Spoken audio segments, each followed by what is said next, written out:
बँकेचे दैनंदिन ठेव संग्रह व विमा एजंट म्हणून कार्यरत असणाऱ्या चांदूर बाजार येथील हरीश देवराव दिपाडे यांनी लोकांचा विश्वास संपादन करून बीसी या बचत योजनेच्या नावाखाली कोट्यावधीचा चुना लावण्याचे प्रकरण गेल्या 6 महिन्यांपासून चर्चेत आहेत। या बाबींची तक्रार ठाणेदार पासून तर राज्याच्या गृहमंत्र्याकडे करण्यात आल्या, मात्र तक्रारकर्त्यांची उदासीनता व ठोस पुरावे अभावी पोलिसांनी या गंभीर प्रकरणाकडे दुर्लक्ष केले। अशातच अमोल चौधरी नामक भोजनालय संचालकाने 11,50,000ची फसवणूक करून पैसे उकळल्याची तक्रार चांदूर बाजार पोलिसासह विशेष पोलीस महानिरीक्षक ग्रामीण पोलीस अधीक्षकाकडे केली व अमोल चौधरी, सागर सवडे यांनी हे प्रकरण वरिष्ठांकडे लावून धरले। याची दखल घेऊन ग्रामीण पोलीस अधीक्षक डॉक्टर दिलीप झडके यांच्या मार्गदर्शनात उपविभागीय पोलीस अधिकारी अंबादगिरी यांचे आदेशावरून ठाणेदार उईसिंग सोळंके व एपीआय शरद भस्मे यांनी आरोपी हरीश देवराव दिपाडे,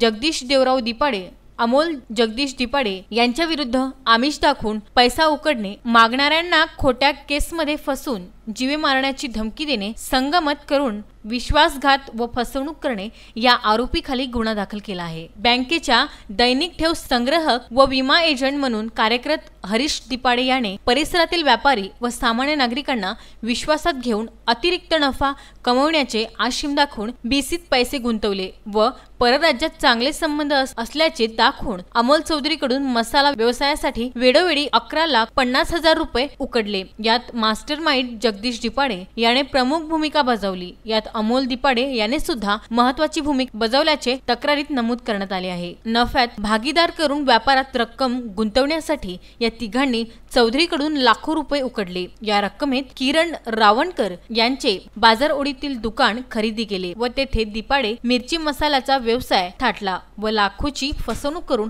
हरीश दिपाडे गेल्या 6 महिन्यांपासून पसार आहे। आता आरोपींवर गुन्हा दाखल झाल्यामुळे पोलिसांनी हरीश दिपाडेची शोध मोहीम सुरू केली असून जगदीश दिपाडे, अमोल दिपाडे यांच्या अटकेची प्रतीक्षा आहे। विसे न्यूज करता चांदूर बाजार येथून कासिफ मिर्झा यांचा वृत्तांत।